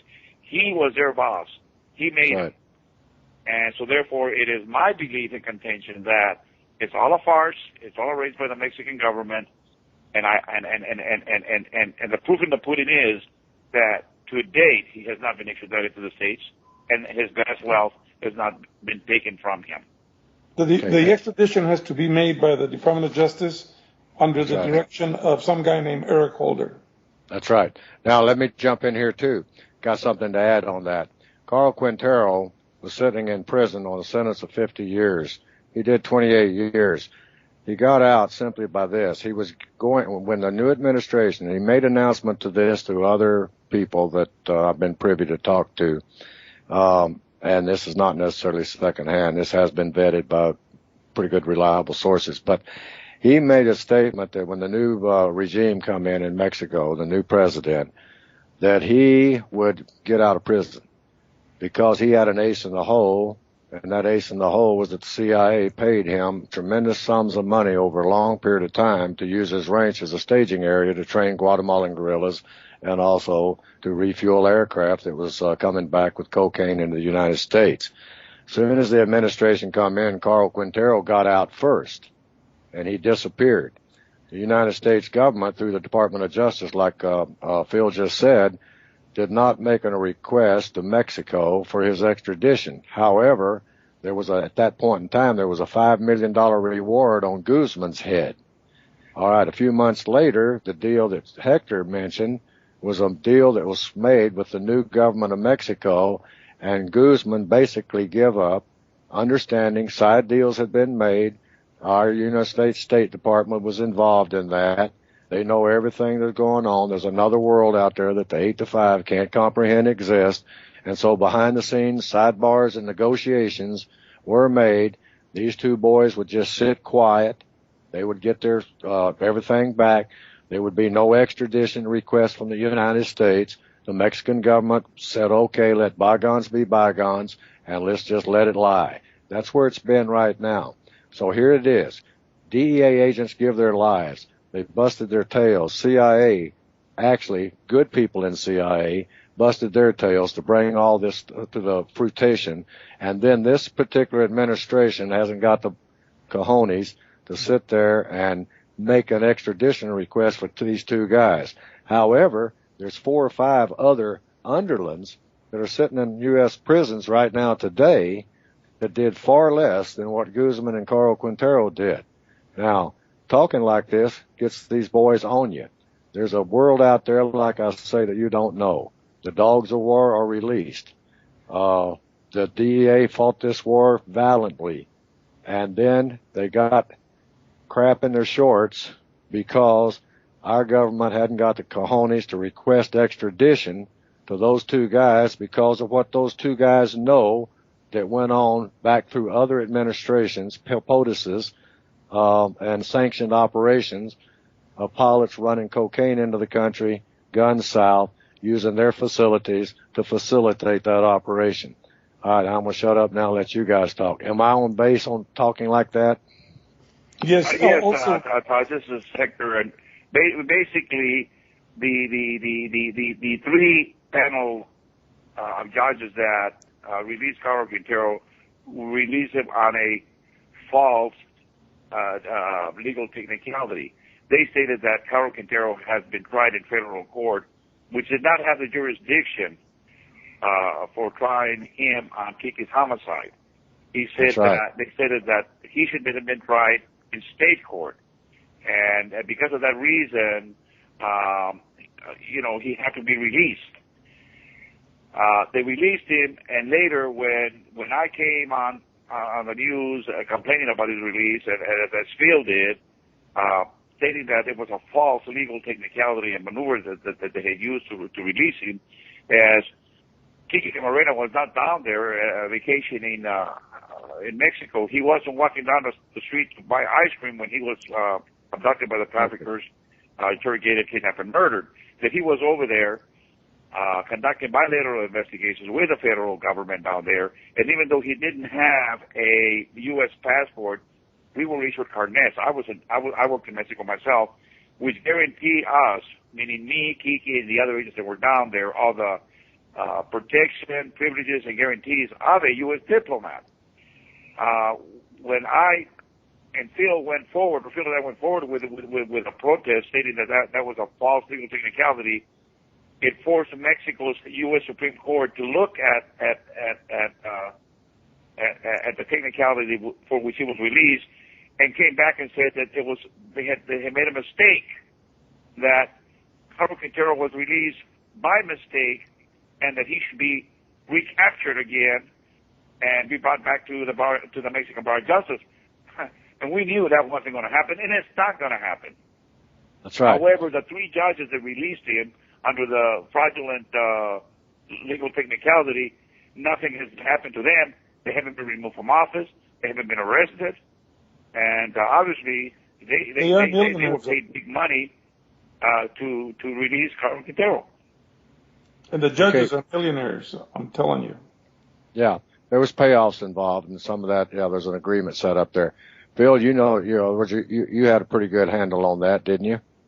Absolutely. I mean, there's no way that the three judges did not receive multi-millions of dollars, especially when the connection that Hector brought out between Caro Quintero and Chapo Guzman. Chapo Guzman was a punk under Caro Quintero, and now the tables were reversed, and now it was all as a result of the new administration that was in bed with the cartels in the past.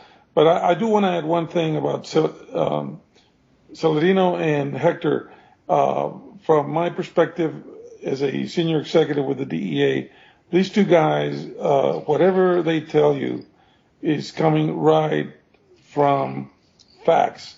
These guys are not making any of the stuff that you have been told today up. They were in the trenches, and they are not reading Batman comic books or anything like that. This is what they have told you guys today is the nitty gritty, and those are facts. I was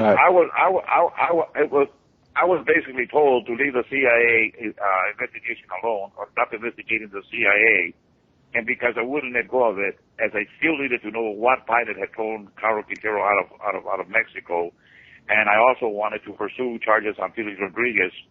I was basically treated badly by the DEA, and there was even meetings where they discussed basically having me arrested, extradited to Mexico to face charges on the Machine kidnapping.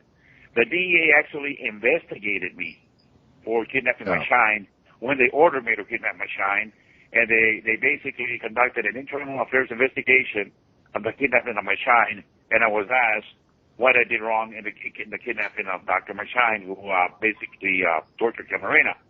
Well, he kept and as I told the investigators, I said, I'm sorry. I said, I wasn't trained in how to conduct kidnappings. I kidnapped in the best way I could. Nobody trained me on kidnappings. It was the first kidnapping I ever did. And for that, if I did anything wrong, I'm sorry. I said, I wasn't a trained kidnapper. Yeah. Okay. Hey, Hector, go ahead. I don't think he's on Skype, but you're getting ready to say something there. It was pretty important. I mean, Phil. No. Hector, Dr. Machine was a guy that kept Kiki Camarena alive while they were interrogating him. And Hector was ordered by Washington to get that doctor kidnapped to El Paso, Texas. And as a result of that, a change in the administration ended up where Hector turned out to be the bad guy for kidnapping the doctor under Washington orders. And at one point, I was privy to the fact that they wanted to extradite Hector to Mexico, just like Celerino was set up. It is very easy when you cross the bosses that they will seek revenge. You got to call that character assassination, and that's exactly what they did to Kelley. Hey, guys, the regime change or administration change, was that Clinton to Bush? Well, we're talking about Mexico. When Carlos was released, he made his deal with the Mexican government. When Hector, the only reason Hector was not extradited to Mexico, in my mind, is the fact that we had the Clinton administration came in, and Bob was the administrator. Correct me if I'm wrong, Hector. Is that right? Hector? That's correct. Basically, I was ordered by the Reagan administration to kidnap Dr. Machine. Later, we have the Clinton, the Democratic administration coming in to power, and now they want to basically arrest me and extradite me to Mexico for kidnapping the doctor.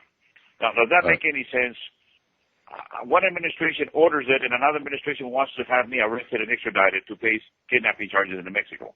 You got to remember that this was a White House sanctioned operation, and you guys were penetrating that operation and almost exposing an international gun running operation. And we're going to use this to get into Benghazi if we have time. Well, yeah, you're right. We're getting down to 30 minutes. So we got to move kind of quick, but we want to show that this is not a partisan thing. You know, it sounds like the Democratic administrations were a little more friendly to the cartels. They told me, you better watch out. DA's out to get you. And that's led up to the Oaxaca meeting and so on like that. That was the mindset of Kiki when he came up to that meeting. He was going to bust a CIA pilot that was running cocaine. I mean, and we had a fine discussion about that, and we turned out to be pretty damn good friends and colleagues and worked together and exchanged information together after that meeting in Oaxaca. Am I right, Hector and Phil? That is correct. Well, guys, listen, guys. There's certainly what we're not going to do tonight here is we're not going to forget Kiki, and we're going to continue to talk about him. Yeah. But since we're down about 20 minutes, let's see if we can get into the Benghazi thing. Then I'm gonna back out, but I'm gonna speed it up. But I want to say one thing about Selley out there. I've supported Selley for a long time. I honestly believe that man needs to get a pardon and get that rap off him deal. He's now labeled as a convicted felon. Here's a decorated DEA guy that put his life on the line down in El Salvador, and because he made, I won't even say it was a mistake. He was set up. It's a setup. That's right. They profiled him, and he fell into the profile. And he ended up serving time, which labels him as a convicted felon. So therefore, anything he has to say is non-creditable.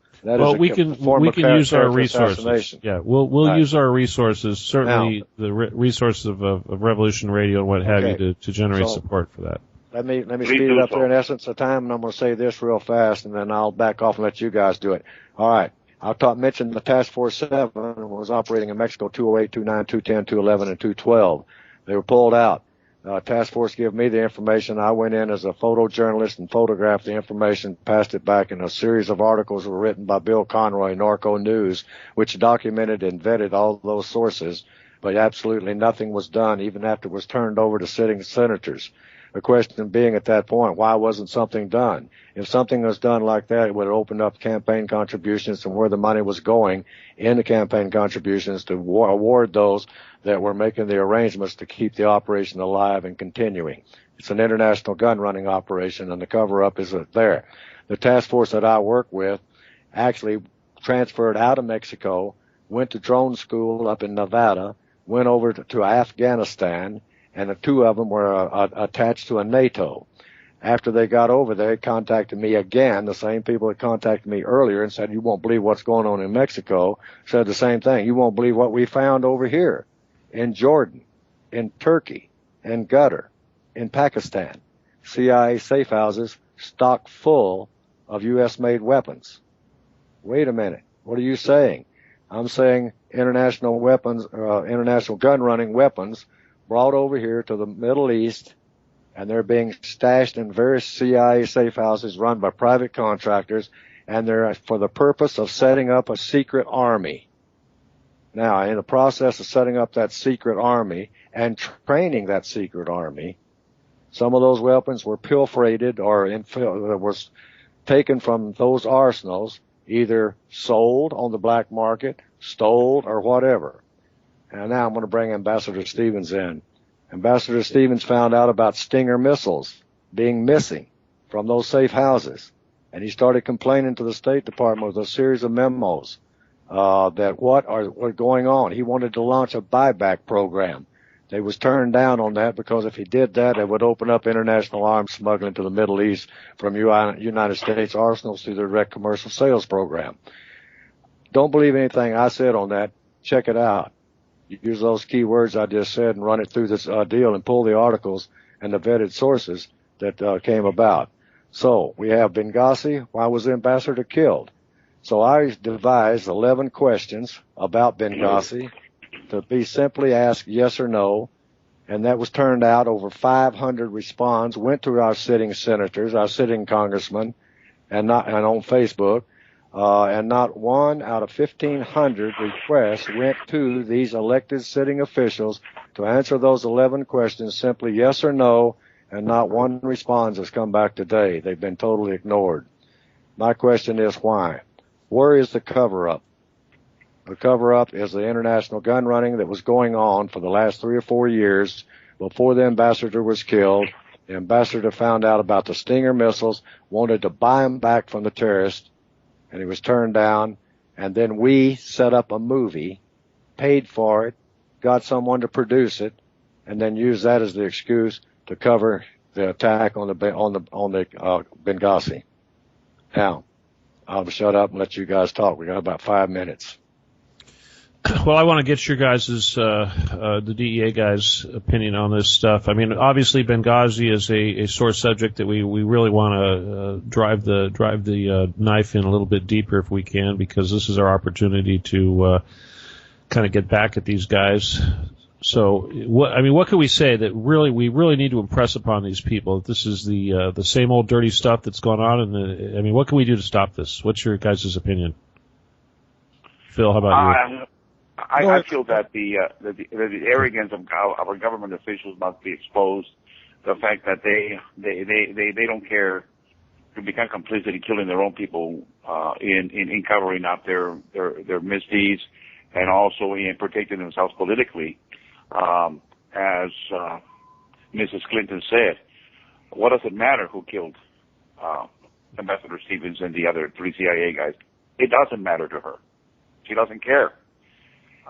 And this is the kind of arrogance that we see in our elected officials, and not only on one side, but on both sides of the aisle.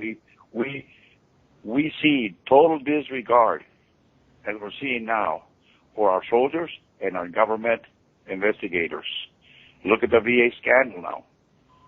They don't care. They really do not care of putting American lives up front and even being complicit in murdering them. All right. Well, okay. Let's get Phil. Phil, yeah. Well, go ahead. Okay. One of the significant concerns here is the fact that we use cover-ups to, going back to the State Department, as Hector stated, when Camarena was murdered, the State Department was one of our biggest enemies at the time in not putting the pressure on Mexico to produce all the suspects. The same type of mentality, the same type of cover-up, in my opinion, this is only my opinion, is going on right now to cover up, as Hector said, Mrs. Clinton stated. Why? What does it matter? Why does it matter that Kiki Camarena was murdered? It matters to us, the guys that are working with these people. It matters to the families of the ambassador and to the Navy's SEALs that were murdered. It does matter to Americans that are not politically connected. All right, can I jump in? Well, we got to get Sealy's here. I'm sorry. Sealy we need to give him some. Well, thank you so much, man. I felt offended here. No, basically, what saved me during my time with the DEA was the fact that I met secretly with Lawrence Walsh, special prosecutor for Iran-Contra. I met with an FBI agent by the name of Foster, and I gave him all the evidence I had on the drug running of the CIA, including the operation that the CIA was running in San Francisco. And that, I think, saved me because it had now been exposed. But when I met with Lawrence Walsh, special prosecutor for Iran-Contra, he said that he was under orders by the White House not to investigate the drug deal, but just to investigate the missiles for hostages. Right. And then going back to Benghazi, we have to keep in mind what happened a few years ago when Negroponte, who used to be the ambassador for Honduras, became U.S. ambassador to Iraq. During that time period, he brought in Colonel James Steele, who ran the death squads in El Salvador, which was known as the Salvadoran Option. It worked so well in El Salvador and in Vietnam that they took it down to Iraq. And Berrelez, The Guardian just did a big documentary, which I was part of, where it exposed the same blueprints that they used in El Salvador to use in Iraq with the commandos. And we had a former DEA agent named Berrelez, and they had Colonel James Steele. And there was a big story of how they implemented the death squads effect that they've been doing for many years into Iraq. And it was exposed. And going back to what you guys are saying, our government has no shame of what it has been continuing to do for many, many, many years. And that said, you guys are free to jump in.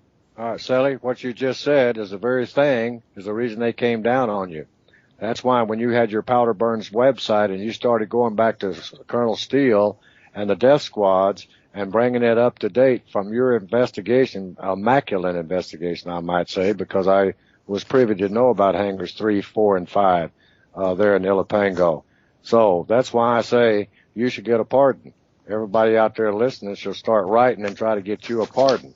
I don't know if it ever happened through this administration or not, but I understand you lost your pension through all this and you've been put on ice. That's one thing. Stop the communication, character assassinate, and break him down by legal fees and whatever so that he can't defend himself. In my opinion, that's what happened to you. Now, we're getting up close to the wire here again. So I'd say, get a pardon. Get your pension back. Am I right? You have not received your pension back when the judge ordered that it be reinstated to you? Well, the pension, I got it back, but with the Veterans Administration, it's taken over 2 years for them to kick in back what they owe me. And that's in the process, and it has happened. And I was 100% disabled by the VA because of my heart condition. And they just ruled on my behalf because I was out demonstrating. Okay. All right. In time, let me jump in here. So, Bill, I got to jump in here too, Tosh. Okay.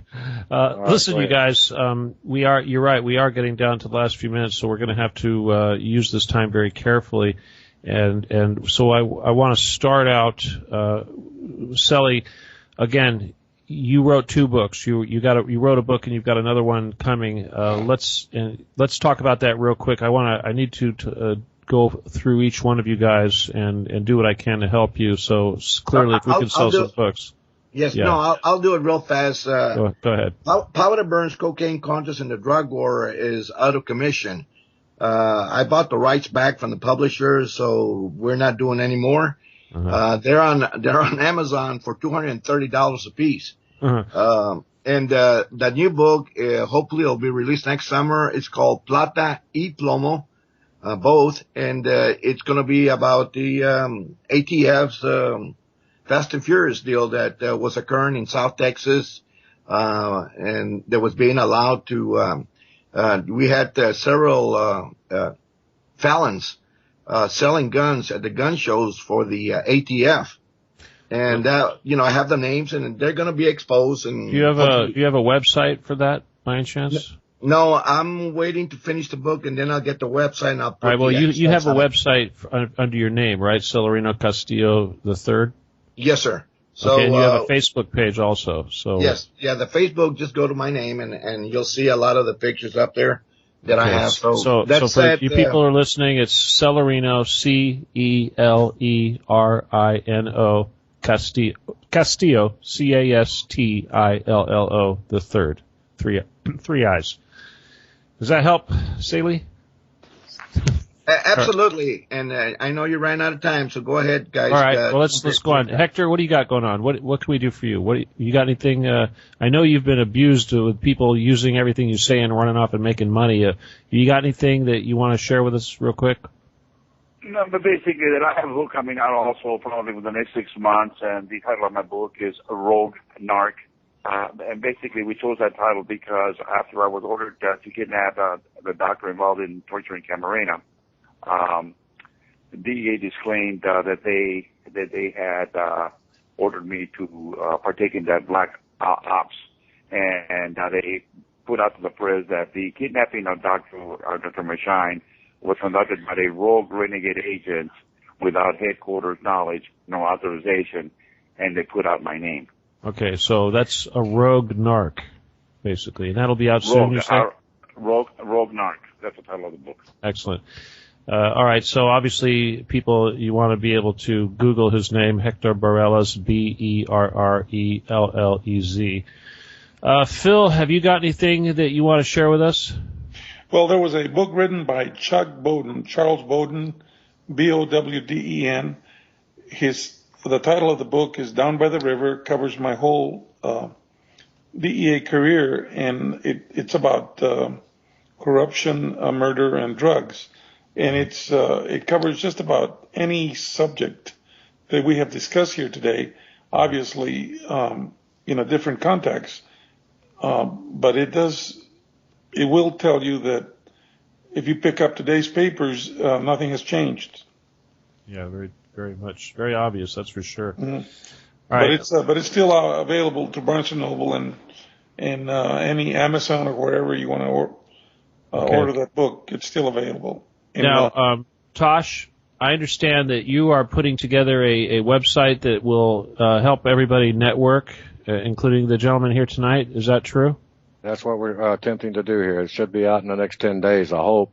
Meanwhile, I'm trying to pull everything. I'm using Facebook as a tool to try to pull all this information together like a clearinghouse so that the younger generation can study it if they want, become well informed about the history of what all of us brothers have been talking about, and then go to the polls, start training, getting these people out.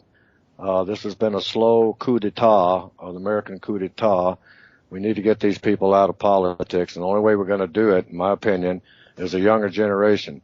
But we, oldies, have to educate that younger generation, and that's what we're doing on this radio program today, hopefully tonight, that we are educating a younger generation to get out and look at what we've said. Don't believe anything Hector said. Don't believe anything Phil, Sally, or I, or even you say. Check it out yourself. We can only be instruments to point you, younger generation, where to go to find out and vet the sources that we lead you to so that you can make a wise decision and go to the polls and vote these people out. Well, stop this corruption, stop this Tosh, international. You guys are the instruments and I'm the conductor, and if I don't do a good job of conducting your music and making good music, the people aren't going to listen. So that's what we've been trying to do tonight. And Hector and Phil, I know you guys have been getting pretty discouraged and told me that this is probably going to be the last interview you do. And I'll tell you, I really tried hard to present your guys' stories in a way that is going to click and wake people up. But I hope you enjoyed the time that we had, and I hope you feel that it was productive. And I think I'd like you to consider coming back again sometime, because clearly this is an uphill battle. And I know Tosh, I know you have no problem coming back. But the rest of you guys, I want you to know how much I appreciate it. I want you to, on behalf of Revolution Radio, I want to thank you for taking the time for being with us tonight, and all my listeners. Well, I really appreciate it, and I know it was quite a bit to get you guys all on the computer and hooked up on Skype, but I just hope you guys appreciate that we're here for you, and we take everything you say seriously, and this is important, and we're not here to make a buck off you. We're here to save our country, like you said, and to get some justice, and we're here for Kiki, and we're here for Gary Webb, and we're here for Colonel Sabot, and we're here for all those victims and all the future victims, and we don't want to have any more Benghazis. We're here for Ambassador Stevens. We're here for the Navy SEAL guys. So all of those people that aren't here to defend themselves, that's what we're here for, and that's why we're sticking our necks out on the line. And I hope you all listening realize that people have died to bring out this information, and all of us know the gravity of what we're doing, and we know how important it is, and we know how much we risk our own personal lives and freedoms and health of ourselves and our families. So all I can say is I hope you guys appreciate it, and I hope you enjoyed it all. So final messages, since we're down to about, what Sean, what do we got, about 4 minutes here? 2 minutes remaining. Okay, very good. All right, well then, what I want to say then again is that I want to remind everybody we are listener-supported radio. If you enjoyed what we did tonight, and if you'd like to help us continue to bring the truth and getting people like this on the air, please consider going to our site support button. Again, also join our Facebook page. Please join my Facebook page. Hook up to the guests here. Bill, Robert Plumlee has a Facebook page. He's tapped out. He's got 5,000 people, but he could probably join his page as a follower. And again, he is going to have a website that will help you to contact all of us, and I hope he includes me in that network because I certainly want to continue to get the word out. So let's see. Final words. I'm going to defer to you. Okay, Bill, go ahead.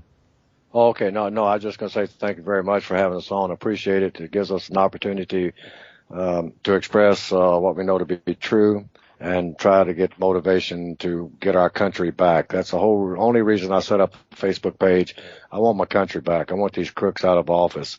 And if anything I can do by exposing my past that will aid in that accomplishment, that's what I want to do. I want to thank my 2 brothers out there, 3 brothers out there, my 4 brothers out there, the dead guys, Kiki and all those.